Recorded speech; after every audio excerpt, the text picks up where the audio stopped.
Hello, everybody, and welcome to the Doomer Optimism podcast.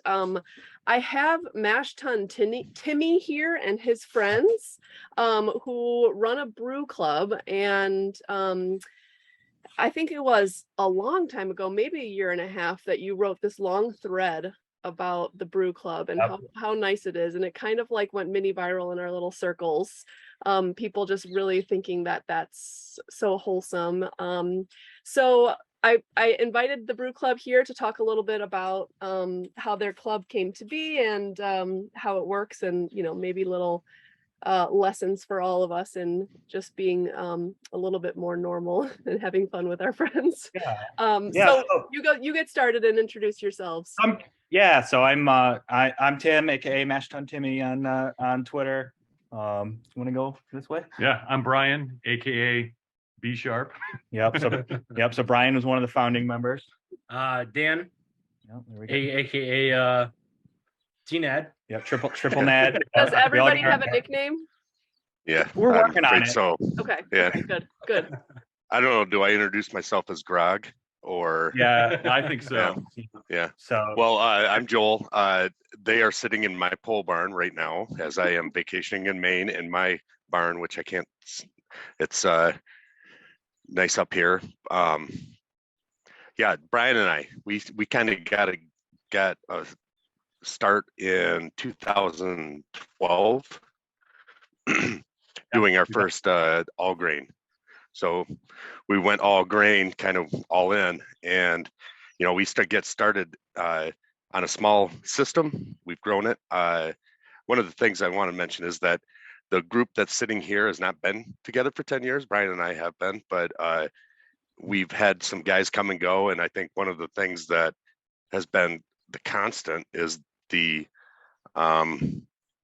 ability for each person to bring their own kind of vibe to the brewery that has really made it what it is, I think. And that's, I think that's, you look at Brian and Dan, for example, as being like our attention to detail brewmasters.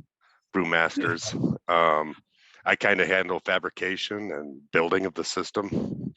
And Tim is, I don't know what exactly I am. I'm maybe like 100% vibes is how I look at it. Every team needs a cheerleader.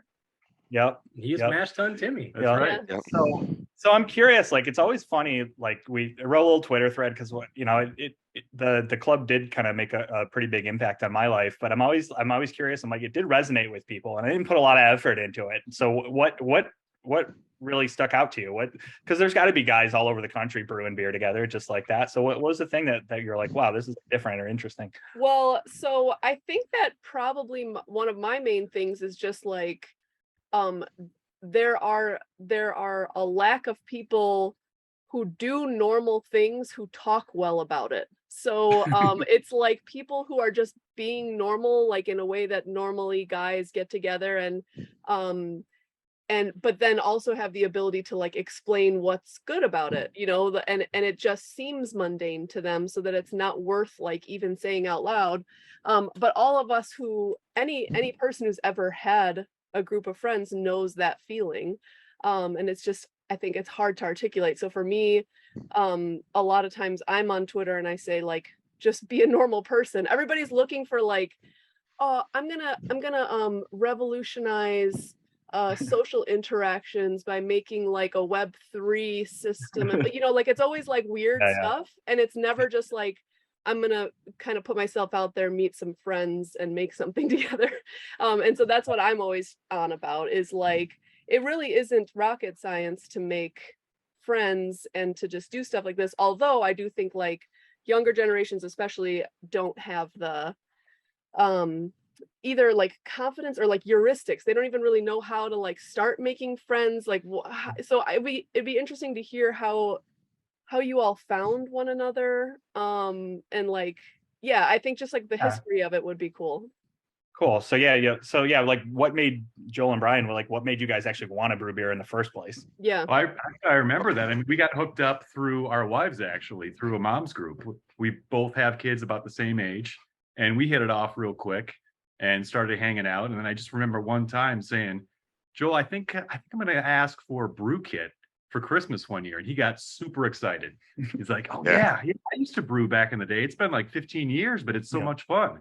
Get it? Let's do it." And so it just started out a simple little 5-gallon brew kit, brewing in the kitchen, and then it just kind of ballooned from there. So really, it was an excuse to get together, and just kind of grow the friendship. And then we've just picked off different people. Yeah, and I would add two of the sorry, Brian, but the other two members that of our initial, there was always been 4 brewers, basically 4 people involved, and 2 of the other individuals that kind of came on were also part of this moms group. And we get together for birthday parties, we'd start talking.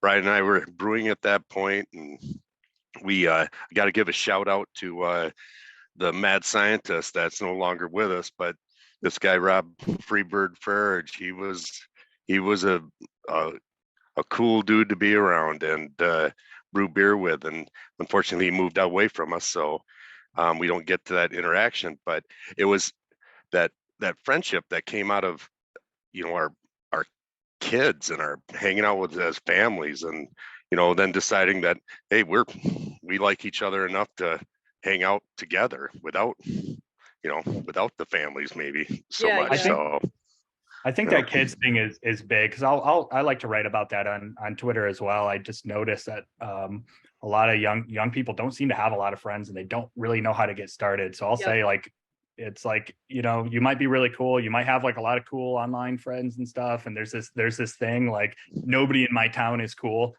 Yeah, people say that. Yeah. And, and I remember a lot of times people I'll push back against, like, I'll be like, just like meet people, make friends, and they're like, well, how do I find like-minded people?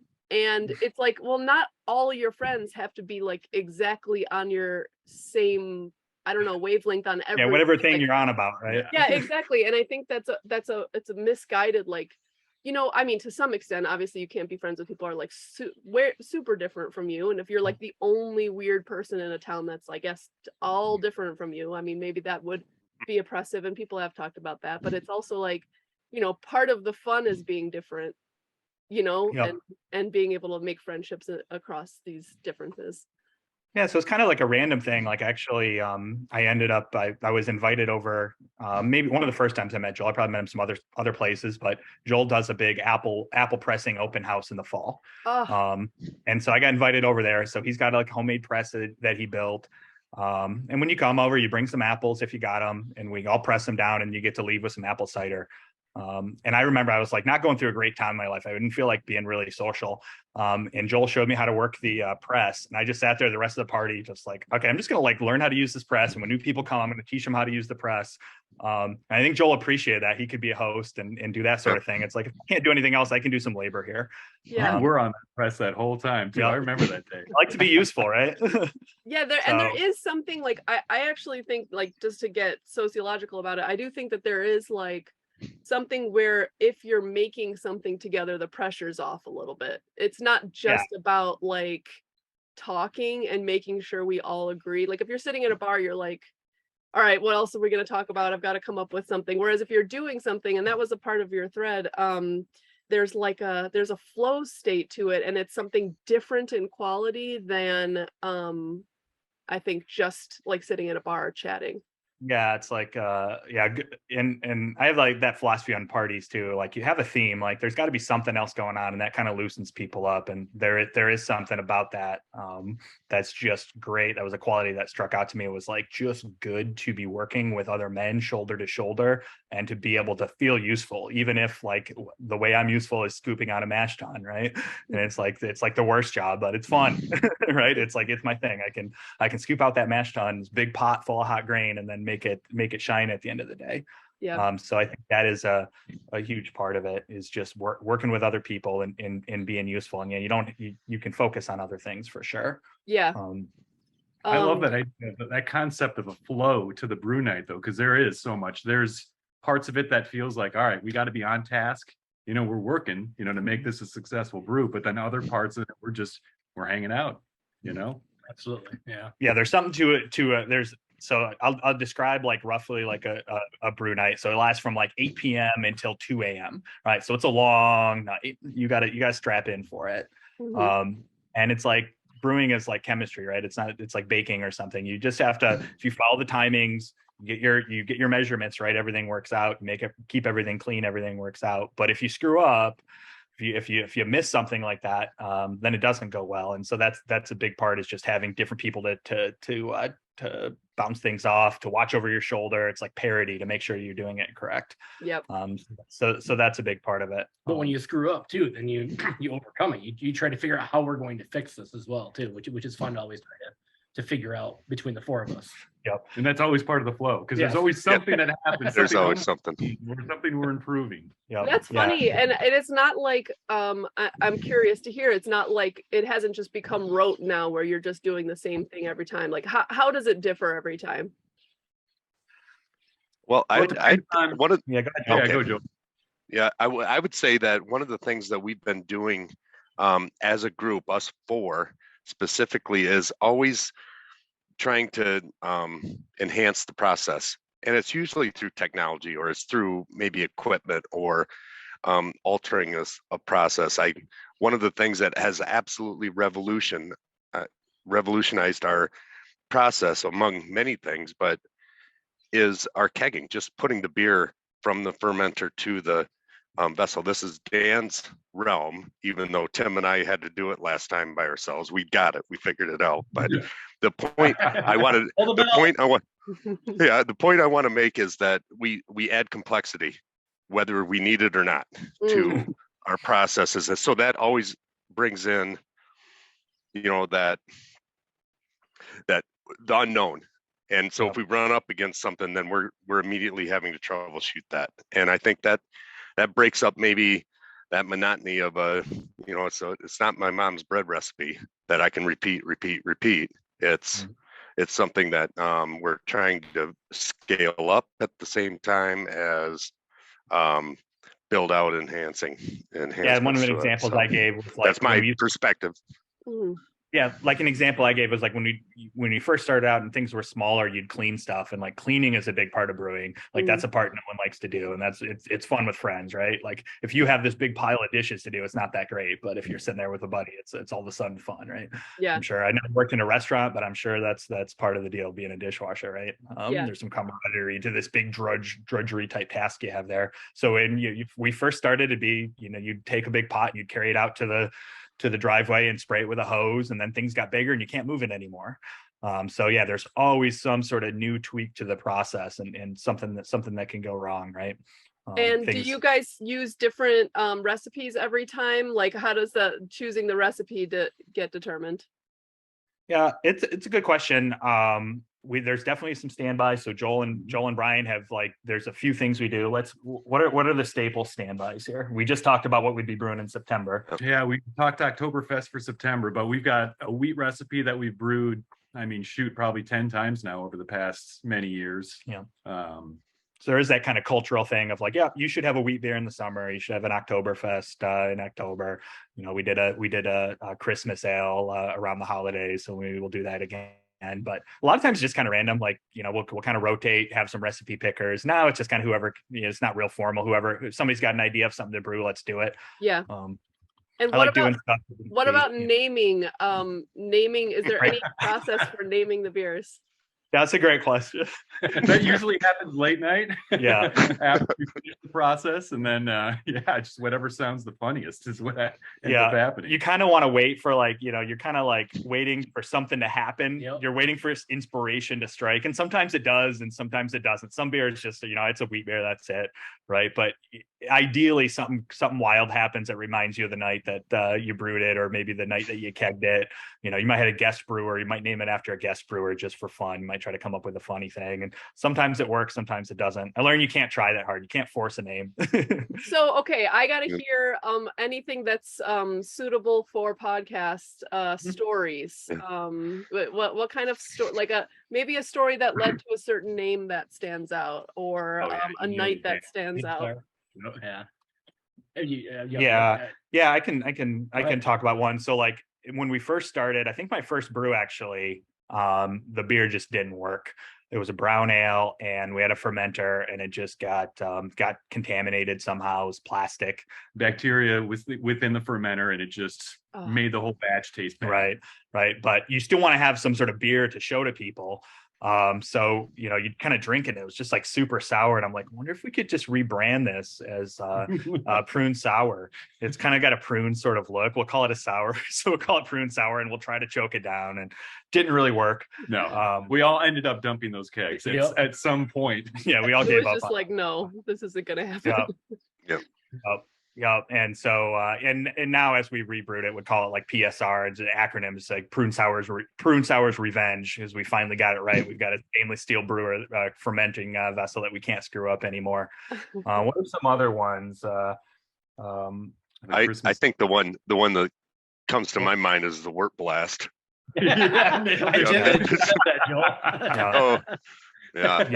We made a smash, which stands for single malt and single hop. And so the idea of a smash is that, like, you want to, as brewers, kind of understand what a particular malt tastes like, and understand the characters of that, and understand the characters of the hops by just doing one hop, not mixing a bunch. So you really say, okay, I understand what Cascade hops taste like, or I understand what Citra hops taste like. And we one kind of cool thing when you brew is you go from your mash tun. What comes out of the mash tun is called wort. I don't know, one of you guys can probably give a more scientific explanation of what wort is, but it's super sugary, super sweet, kind of elixir, and it's kind of good. So it's basically the beer before you introduce yeast, which then starts eating that sugar, creates the alcohol and carbonation, and tastes more like the beer that you normally drink. And so you're like pulling the sugar out of the grain, right? Like out of the barley and wheat. Okay. Yeah, exactly.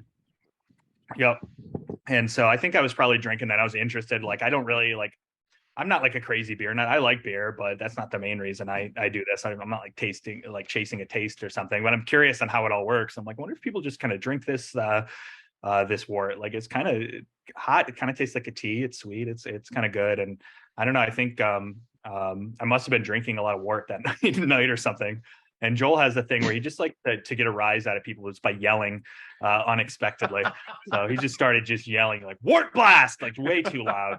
And so we branded as kind of that beer as kind of like a sports drink that you would drink, like a wart just smacking you across the head. So that was another fun one. But it's funny they ask about names, because that's something that's evolved over the years of our brew club, because I feel like our names, and Joel backed me up on this, they weren't nearly as creative in previous iterations of WTP. Now our names, it's really a big part of the brew, I feel. Yeah, like. It's fun to think about what we're going to name the beer at the end of the night. Yeah. Yep. What happened? What was it like before? Like, you were just like, oh, we'll just name it something boring or whatever. It didn't really. It wasn't like wheat or brown or IPA. Like super boring. Yeah. And how did that evolve? Just like over the course of the evenings where things were getting weird and all. I think I probably wanted Timmy was. I try to brand it. That's part of the fun, right? Like that does seem like the fun part of having a brewery is you get to come up with a name, right? And we haven't gotten to like labels or anything. We just when we do beers, we just keg them and we take them home. We leave some kegs at the brewery, but we mostly use our little kegerators to go out of little 5-gallon kegs. So we haven't gotten to like the art project of designing all the labels, but I'm looking forward to that. That'll be You think you might one day? Yeah, maybe. We'll see. I mean, that's another thing of like, what are we really going to do with a brewery? Like, we can't really sell it legally now. And so that's been a thought of, should we commercialize it to some level, just not to make money out of it, but just so you can interact with the community a little bit more. Yeah. We're kind of in rural Michigan, and just down our little country road here, a little 55-mile-per-hour country road, paved road, like you see everywhere. There's a couple, you got your farm stands, you've got your people that are running event spaces out of their barns, you've got a little bed and breakfast. So it'd be fun to be able to say, you want some really hyper local beer, we'll brew a batch for you, right? And you can brand it however you want. So. And we've also done some events too. I mean, events with friends and everything too. Yeah, big parties. Yeah. Different parties. We've got the, a 4-tap jockey box, which essentially is a traveling kegerator. And so, we'll have 4th of July parties, and we'll have, bonfires, just do different things or whatever. And to be able to bring 4 different beers to that we've brewed and be proud of and everything else that's always fun too. Yeah. Yeah.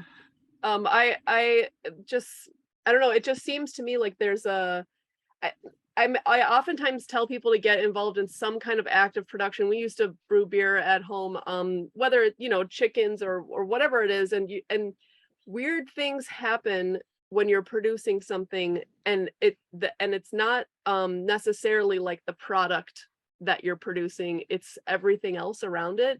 But how you end up there like is up to you. Like you have to make something interesting happen. And I think like there's just a really disempowering message out there, like your main goal of life should be other things, and there's never really time to do this, like I don't know, friendships or building something together, or like just trying something new. So like, yeah, I don't know, I'm just wondering your thoughts, like if you're talking to somebody, there's like a lot of, I think, lonely guys on Yeah. the internet who are like, I don't even know how to, but I mean, obviously you guys said your wives connected you, but like, Yep. like what is the pitch really? And why do something like this? Like, what is the point really? You And kind of gotta you gotta see it to understand it. So part of a brew night is it's a bit of a party too, right? Like there's snacks, we're set up there, we're drinking during it. Some brewers will say, no, we don't drink when we're brewing. No, like we'll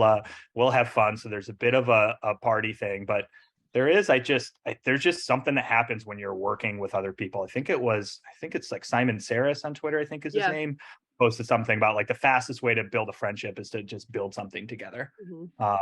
And I think in physical space, that's a little bit different. Like a lot of us work in, kind of the high tech type industries for a day job, IT and stuff like that. And that's a challenge getting a team together. But there's something that just feels right when you're doing manual labor together for sure. And I think like I'm wondering if Joel can talk about like kind of how he sets up build nights, because he does a great job at it. People like, I'm not a handy guy. Dan is. Brian and I are probably the least handy guys, right? I agree with that. Yeah, there's a bit of a thing I noticed with Joel that I've talked about is like there's something as a guy. It probably happens for women too, but like when your dad asks you to do something, he asks you for a screwdriver, and like you don't know what the screwdriver I don't know what a Phillips head M10 is. I don't know what a Phillips head screwdriver is, and you just can't even get out of your own way, and your dad's completely frustrated because you're a son and you don't know this simple thing. And that's not a vibe that you get when you're working here, right? It's like Joel's a fantastic teacher, sets things up, sets people up for success. So I wonder if you can talk about like, that transition when we're all working from home and Joel's out here in the barn and he's looking and it's like, oh, we can make some improvements. And there's something great about just being able to call your buddies up and say, hey, we're doing a build night. We're all going to work. So you want to talk a little bit about that, Joel? Yeah. I think Tim hit a point. I think things really evolved for the brewery because I'm sitting right where Tim is sitting for the last 2 years. That has been my office and will be the office for the foreseeable future. As I sat there, it was really nice to be able to get up, look around, see what needed to be done. We were in a scaling up mode anyway with the brewery.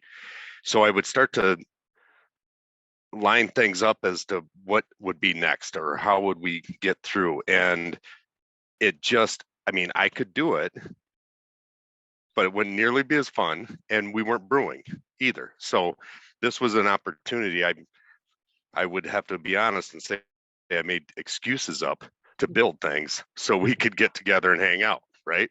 That's kind of the, It was like time COVID too. Yeah. And we were, there would be breaks and we were respecting everybody's space at that point for the most part. But it was really, I have a personal social need to be filled.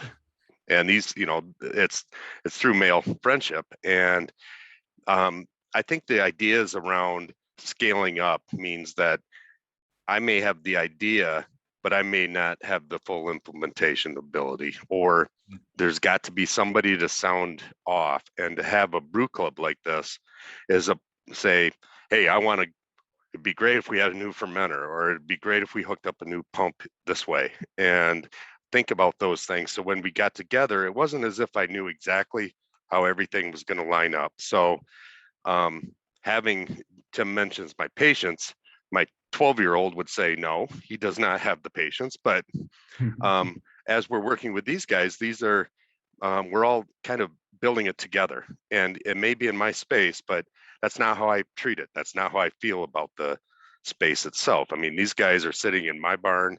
I'm 1,000 miles away, and they're very comfortable there, and that's like awesome to me. So having the space, having some of the tools and some of the equipment to be able to build out is, and I feel lucky to have it, and I feel lucky that I have people that want to participate with that.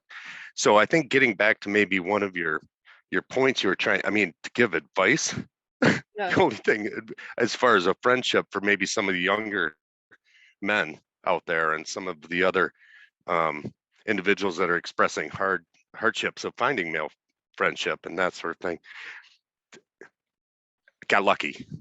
I think that's how I mean, I don't have any advice other than the only thing I can say is have kids, have a start family. I'm pro family for sure. So I say, that's an opportunity there. But that pattern of getting together to do things towards the goal, I've seen it kind of replicated, right? So there's other folks in town, like we put on a big fireworks show, and over 4th of July. And every 4 weeks before that, we would all get together and we'd say we're having a build night, and the person's hosting expected to organize things, expected to task people up with things, and be a good host. Nice, Dan's doing beer refills for us, and I think so that's a big thing, right? So if you got something you want to accomplish, put yourself out there. People are looking to do stuff. And if the result of that is something you can share with your family, right? Like we do a big fireworks show, that's great. Everybody can bring their family and be proud that they did something and made something happen. So that's a big thing. Just organizing around doing something takes the pressure off. Like you were saying, it's not about being cool. It's not about doing something crazy. It's not about trying to get yourself in a wild situation. It's about trying to accomplish something. And I think that's something our friend group does, right? We help each other out. So you hear from other parents or other dads, like, you're allowed to just disappear for 6 hours, 2 Fridays a month. It's like, yeah, but at the same time, when something needs to be done at one of our property and we need help, we're all there to help each other. Mm-hmm. So there's this kind of tribe that's built, where the wives know that, yep, it's not just me. My wife knows that she can call any of these guys if we need help, if we see something going on with our kids in town or something like that. So I think that's a huge point is keep your family involved and help each other out in other ways too. So next weekend, Tim's dog is staying with us for a few days. So nice. Yep. So I got to hear what the wife thoughts were at the beginning, maybe before you were converted. They were converted that this was a good thing. I think if Patrick went, I mean, I know that. So my husband's Patrick, and he goes with his friends every once in a while, and it is like a lift then for me, while he's gone, and then especially if I'm like doing all bedtime by myself, then he gets back at like 2 a.m. then he's like tired the next day. I think I would be skeptical, like, all right, well, what, make sure this is worth it if you're gonna do that. So I'd be curious to hear the wife. Well, I would say that has definitely evolved as our kids have gotten older. So when we first really got going with this, I mean, we had 4-year-old, 2-year-olds, and they were getting older. So the start time of a brew night was very different then to compare to what it is now, and we certainly didn't go as late as we do now back then. So that as our kids get older and it's not as big of a deal, not being there and maybe being a little fuzzy the next morning, that's kind of changed. But early on, we had to pay a little bit more attention to what we were doing. I'll say none of our wives really, they don't love it. Right? It's never like on Friday night when you come home from work and you're like, I'm brewing tonight. It's not like, great. Yay. But I will say my wife does love to drink the beer, so that is a plus. So bringing home a keg and what do you got? Oh, it's an IPA. Excellent. All right, let's have one of those. So she appreciates that. And there have been a couple of requests from our wives as far as different styles of beer to brew as well too. And, so we obviously heed those requests, and so that way we can appease the masses. There's definitely something for them. What do you got to say, Joel? Well, it's interesting because I don't have to go anywhere. And Right. so But you did It's- early on occasionally. I did. Yep. Early on. I think we certainly had some late nights early on. There's no question about that. But it was always a little bit different, a little bit. It was always it was certainly a different vibe than we're feeling now. I think I can make that statement for sure. My wife is so this is a podcast. So I have to Yeah, watch it. Watch what you no, say. Yeah. No. She I think the thing that she does see me the next day, and it's because I start working, I do a lot of prep work for the brewery. So I'm working either, as you can see from behind the guys there, it's a wood shop, and then the brewery's on the back side of it. And these guys can attest. I know why we're probably not in the brewery right now, because I've got it filled with stuff because I'm doing some other projects right now. What I tend to do to answer the question about that is I tend to try and take care of as much during the day. So I'm with my wife and family the night before. That doesn't always work out the best, but try the night before to get things ready. And anything I do now that I'm working at home, I can do during the day, during little breaks at work. I can start to heat the water, do some things. But it's really it's that next day that I'm expected to be there and present. Yeah. That's probably been the hardest thing.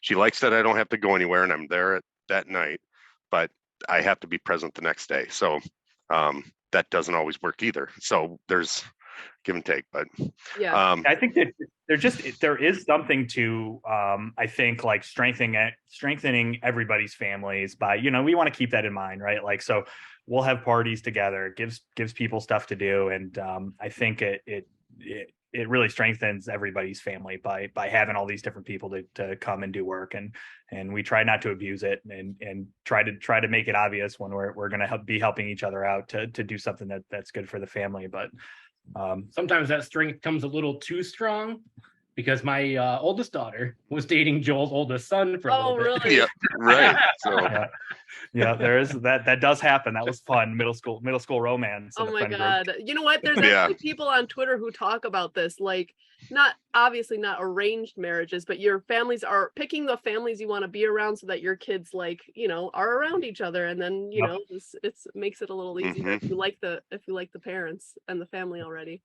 Well, that's a good point too, because all of our wives, they all get along, they're all friends. So I wonder how different it would be if they didn't know each other, and if we were just, coming into this. Our wives didn't know each other, our kids didn't know each other. So it's, it's a big group. Yeah, that's the local part, I think, is key, right? Like, we'll see each other at the band concerts, we'll see each other around the schools and keep an eye on everybody. So we all live, 5-10 minutes from each other? Yep. Right. So but to go back to one of your original questions, or a few questions ago, what would you recommend, to younger guys that are trying to form something? I don't think we intentionally try to do this, but we've got this balance where we take the brew club very seriously, but if we encounter problems or we screw something up, no one gets stressed out about it. No one gets too worked up. It's not that big of a deal. Yeah. And I think it's that balance of being passionate about it, but it's still a hobby and we know it. And it's fun no matter what. And it's a great time. And then how can we fix that so it doesn't happen again? Right. Yeah. And it seems like, I mean, there's like a lot of social lessons that come in too, that I think would be great for young guys. And as, I think like the family can be really isolating if you don't have friendships outside of it too. And I think a lot of people don't really think what they could even do about that. So are you guys, is where you're from a place where a lot of locals, like people stay? Like, did you know each other growing up, or no, we just all ended up here from random spots. Okay. Completely random. Yep. So you wouldn't have necessarily known each other. You met each other moving to where you live. Oh, yep. And it's funny. Yeah. You met each other through friends, met each other through business, right? Like, Joel and I think maybe, met each other a second time. We're like, hey, I know you from just our companies doing business with each other, right? And so Okay. that's really cool to be able to mix that, right? So Yeah. We met at exercise class, the first time. yeah, Brian's mom runs is a really sweet lady. She runs a exercise class for mostly like retired people at the school gym in the morning, right? So, and I started to go to that, and yeah, so I met Brian. So it's completely random. So yeah, I don't buy the like. There's nobody cool around. You can't find anybody cool. Nah. Yeah, no, yeah, and then I'm wondering, like, if you're thinking about this a little bit out loud, but like, what are some of the larger scale effects? Like, how would your lives be different if there wasn't the brew club? Like, what do you have some sort of difference in how you all relate to the community? Obviously, your family's connected to one another. Are there other outcomes that you like didn't even really think would happen, but have happened as a result of the brew club? Yeah, that's interesting. I don't know. It's hard to say. I think I know that I would not, that this idea of community building, I think is really big. And even Joel said he had in his head this idea of like building community was important to him. Like there's this urge, this instinct deep down that you want to relate to people, not just like, your friend from college or your buddy from work, but like you want to, if you can integrate your life where my business life, my work life, my family life, and my friends, and your friendships are all integrated, it just makes all those things more rich, I think. Yeah. It's a huge thing for me. Anyone else? Yeah. It's funny you ask how we get together or how we got together. That do we know each other? Or are we from the same town? I have a very similar group of friends that I grew up with. I mean, known since a couple relatives, a couple cousins, and we have a annual trip we take. Have been doing it since we were adults. So just as a way to reconnect. And I don't see most of them at all the whole year long. Then we get on this trip and we do this. And that was clearly not enough for me. I mean, if I had been living in the town I grew up with, they were there. They were still there. So I would have that still. But building a community around things we have a brewery amongst us four. Tim and I are working on a sawmill and getting a sawmill together. And I have a brewery where I learned a lot of my brewery. I wouldn't call it the brewing technique. I would call it the equipment and the facility techniques and the cleaning techniques from a brewer friend who has run a really 6,000 barrel a year brewery. And so he and I are quite good friends. And it's when I talk about a community and talk about building up, it's I don't have any money. I mean, I live, right? I live and I feed my family. Everybody's taken care of there. But it's not like I can just go buy. Can I help him out? Is he going to help me out? And I really am a big proponent of bartering. So I'd like to trade labor. As long as I can physically do it, I will trade as much labor as I possibly can for different things. Right. But but it's a strong bartering, and I think that builds that community. There's a reliance that becomes part of, you don't want to become too reliant, obviously, on anybody else. But the point is that you have these either short or longer term reliances that are built up in these acquaintances and networks that get built up. And I've been extremely fortunate, I feel, on the networks, because any one of these guys have their attributes that are that they bring to the table, and I know who my specialties are, right? Who I can, and I'm not, I don't want to sound like I'm using anybody in this situation, because I trade evenly, I feel. And so that is, I've been fortunate to get this community around me that is beyond the brew club. I'd love to hear. To a degree, so. Yeah, but I just want to briefly say before one of you goes that Joel, it doesn't sound like you're lucky. It sounds like you are intentional sounds like you're a good friend, and like you know what you want, and you find a way to make a cool experience for people, make something people want to be involved in. So I think that's something people can learn from. Who was Brian? Were you going to say something? Dan. Oh no, yeah, I was just gonna say, so Joel says that he has his, the three of us provide different levels of experience and knowledge and everything else too, but he can lean on any three of us for something that we might not have any idea on, and we're going to figure it out. And that's what I really, really appreciate about the four of us, whether it be about brewing or whether it be about anything else, too. Is we'll get together and we'll build a bridge. Yeah. Or I gotta hear this bridge story. I've seen this pictures. This is cool. Yeah, I haven't and I want to hear more about the bartering, all the different bartering that has come about. That would be So like I've got like a bridge over my property. It's over the creek, right? It's like 40 feet long, and it was starting to get rotten, right? My wife asked, she's like, this bridge is rotting out. I don't like it. Can you do something about it? And I don't, like I said, I'm not a handy guy. Like I replacing the boards on a bridge, I don't know how to do that. But luckily Joel, his brother still runs the family farm he grew up on. And I know I can go to Joel and say, hey, Joel, I got to replace the bridge. And what kind of wood should I use? And he just immediately, white oak, because he built a bridge before. And he makes a phone call to the sawmill guy that's down in his hometown where he grew up. And because he wants to know a guy who runs a big sawmill, right? He wants to make that connection. And that's a good example of, all these guys on all winter of, I'd probably procrastinated on this bridge project as soon as it got hard, but Joel said, no, we're going to, let's 4, 3, 2, 1. Yeah, let's go. Right. Like let's get a trailer. We'll drive down we'll drive down, we'll drive an hour. We'll go to the sawmill. I'll make a call. Let's make it happen. And that's like an infectious, personality of like, oh yeah, I just got to take the next step. And so all winter was just be a Saturday morning hungover, like, all right, let's build the bridge. Let's get everybody out here. Dan will bring some food. Dan's an amazing cook, so he's gonna. I've got short ribs that I cooked last night. I'm gonna bring those over, and we'll bring all the kids, and they'll play, right? And all of a sudden, something that's impossible becomes possible just through the friend network, right? And everybody's happy. I'm happy. I don't know how to build bridge. I'd like to learn how to build a bridge, so yeah, I can be part of it. And we don't have a big problem getting friends to help on projects like that, because that goes back to the family thing, right? Like, my wife might not like if I'm hanging out at Joel's twice a month, but at the same time, when I got a problem, I can call Joel up, and he's down the road, comes down the road in 5 minutes, and is working his butt off, and everybody can see that. So I think that's a huge part of having these friendships and balancing it out, right? Helping each other out whenever you can. So.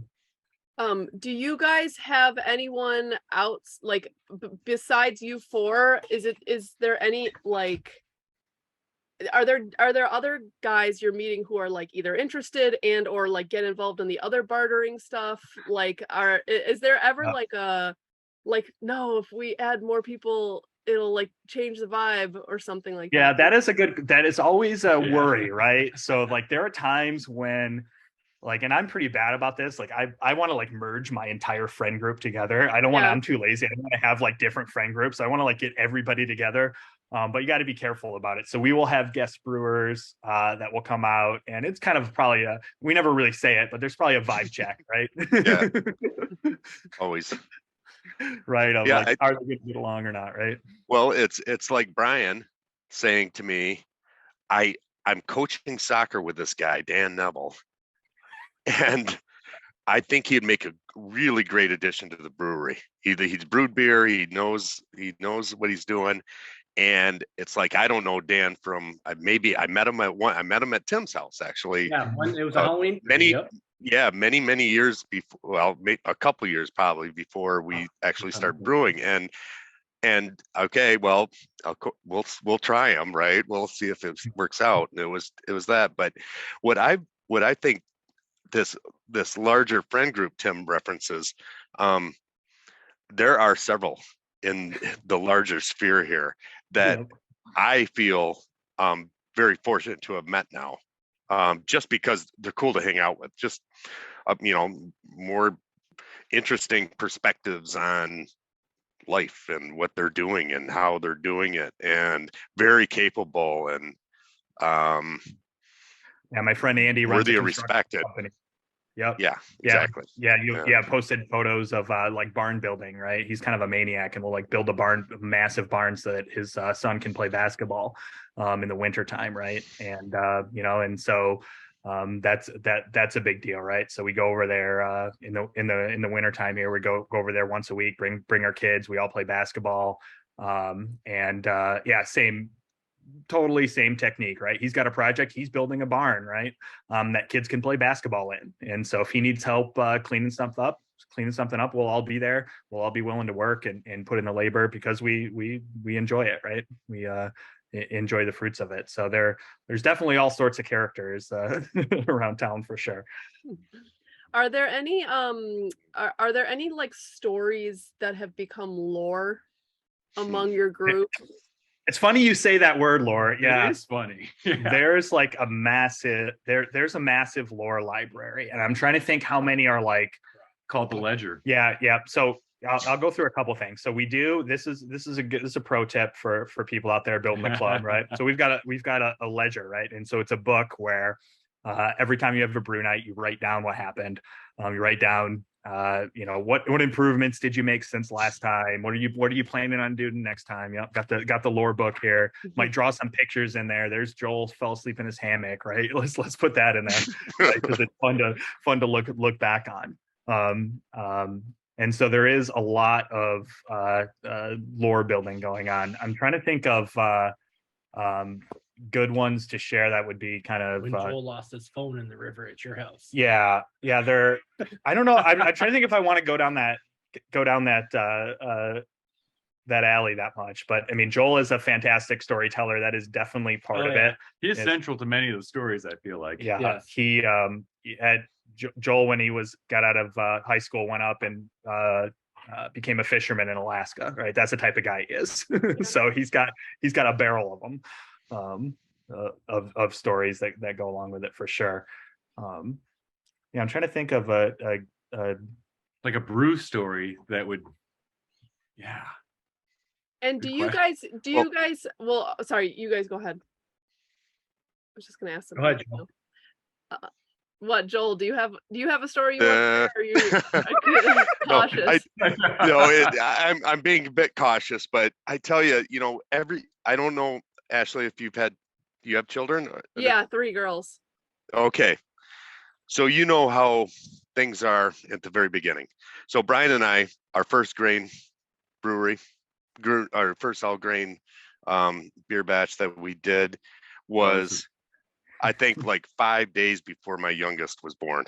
So my wife, and she wasn't happy that I scheduled a brew night, but she was due later, but it turns out it was only a few days later that he was born. And we've got a 3-year-old and we've got this newborn at home. I've got this batch of beer that she's still upset about that I brewed, and just out of exhaustion, tiredness, rage, all these emotions mixed up, it came to the point where I said, fine, I'm not going to brew anymore. I'm done. I won't brew anymore. And I dumped 5 gallons of beer down the drain in a fit. It's like this thing that haunts me to this day. And Brian, I was over at his house just a couple weeks ago. Yeah, a couple weeks. He pulls out this beer that was that batch of beer. So I got to, we drank this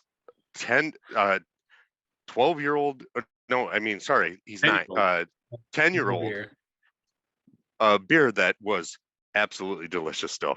It was amazing. You get a little bit off, but I think when I always look at, that doesn't happen anymore.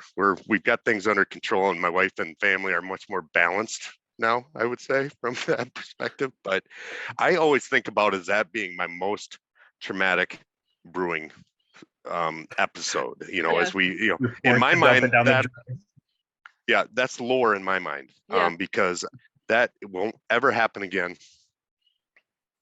knock Yeah. on my plastic I'll table never here, but forget when Joel told me about that. It was like this mix of anxiousness and embarrassment when he told I me was that so, he dumped yep. that 5 gallons. It was looking back on it, and it was instantly funny. But looking back, it was even more funny. Just hilarious. So- It's a great story. I mean, that classifies as lore. Absolutely. Totally. When my first was due, Patrick, my husband, was brewing the night she came. So he like came home at, I don't know, like 11, not even super late or anything, but my labor started at like 11:30 p.m. And I was just, he was like, all right, we're going now. And I think they named that, it was a blonde, baby blonde. So yeah, that was good. I mean, I think he just needed some inspiration for a name. yeah, exactly. And I was like, yeah, and he didn't drink a ton or anything that night, but he was drinking. And I'm like, okay. So then the following kids, I was like, the weeks leading up to the due date, just don't drink, please, because if you're like going to be tired for the labor, that would suck. Yeah, that's funny. Okay. What else, like, are there any other like weird specifics that have come out of your group, like weird cultural things? You guys brought up the ledger. Is there anything else like weird that happened that like just emerged from all of your personalities? Oh yeah, I want to bring up one thing. So Brian and I usually, we always provide snacks when we come. Yes. And so one thing that Brian and I have is we have this running tally where we do not bring the same snacks. We don't communicate with each other beforehand, but we have to make sure that we do not bring the same snacks. Yeah, and we have a running tally of it's almost like 98% of the time. At least. We always bring different snacks. Yeah, stopping at the same gas station. No, different gas stations. Right, maybe it's not as the key. impressive. That's the key. But only Yeah. one time we have brought the same snack. Yeah. And it was a very sad day. It was. Other innovations are like a chalkboard. That was I was like way more pumped than anybody should be to have a chalkboard, but I don't know who came up with the idea, but just to hang a chalkboard up where we could kind of put down our timings, write down our to-do list was like a game changer. Like, this is the dumbest thing, a chalkboard, who cares about that? But having a dashboard up that you could write on is just No, you were properly pumped about that, because we always used to, on the brewing process, we always worked off of just a single sheet of paper. Yeah. And that Mostly was analog. Yep. Yeah, exactly. Just wrote down the recipe, wrote down the process and everything. And then we just converted that to a big chalkboard that hangs over everything. And it's so much better now. It's a great improvement. Yep. Yeah, I mean, I can imagine just picking that paper up, or where's the paper? And then it's like getting wet or whatever. Well, you have your chalkboard. It's something to look at for the remaining 2 weeks until you get together again. You can remember, okay, when did we brew it? What was that recipe? What's on my to-do list? That sort of thing. And usually before we start brewing the next batch, we'll always take a picture of the chalkboard. Yeah. So we have record of it. Yep. Yeah, that's nice. I like that. I've seen a couple of Tim's pictures of the chalkboard on Twitter. Yep. Yeah, that's become a tradition on Brew Night. I'll post what's going on, and I'm a little self-conscious about that. There is a kind of a different topic, but it is kind of a funny thing on Twitter. Like, I don't really want to be an influencer, right? Like, I don't really want to like post my lifestyle. There's something kind of lame about it, but obviously connected with people, and I like to share it too. So yeah, I know. I feel that tension the same too. Thing. Yeah, I feel that tension too, because it's like, I'm not trying to tell anybody what to do. I'm just like telling what my life is like, and maybe it's inspiring to people. But yeah, not trying to be like, you have to do it my way or anything like that. But yeah, it is a little bit of a tension. Okay, so speaking of being influencers, you're here on this podcast. It's because people are interested in doing something like this. So I'm curious, maybe we can just go around the room, and we talked a little bit about advice already, but like, maybe what would you say to your former self, or what would you say to somebody, what is this thing, and why get into it? I think for a lot of people, like, we have like a very instrumental view of life. Like, if I'm not making money from it or something, or if I'm not, what is the outcome that I'm going to get for doing this? And that your outcomes, like you were saying, Tim, is like, it's hard to know unless you experience it. How, like, maybe somebody, I don't know. I don't even know like how to suggest something, because you actually do have to make it. There's not like a way to dip your toe in. It's not like you could go visit like an already existing commercial brewery and get a similar vibe or anything like that. Like, you really do have to make the thing. There's no like just signing up. and showing up. Like you have to be part of the process. So I don't know, I'm just curious, maybe Yeah. as we're wrapping up, like what would be some thoughts as to, I don't know, how to get the courage to do something like this, and the purpose of it. Yeah, I mean, I don't know. I guess I'd say, like, if I think of a former self, I think many people kind of go through this phase where you're trying to figure out what to do with your life, right? And there's kind of like the this thing where you eventually decide, okay, I should have kids, right? And once you do that, there's like this pressure to kind of just like focus on your family completely, which I think is pretty natural, right? It's pretty fun when you've got young kids, but put yourself out there, right? And don't be afraid to actually be authentic with people. Don't worry about what they're going to think, and be regular about it. So having good schedules, like you know, it makes all the logistics and all like the kind of like petty things that don't really matter that might prevent you from having a friendship easier. So it's like, yep, Tuesday nights we're hanging out with the friends. So that's a huge thing. Just get in a regular habit of it. And I think it really pays dividends just for your mental health in general. Be authentic about it, be real. We're always being way more honest than we should be with each other, right? There's something special that happens between midnight at 2 a.m., right? Where like you can really, really actually talk.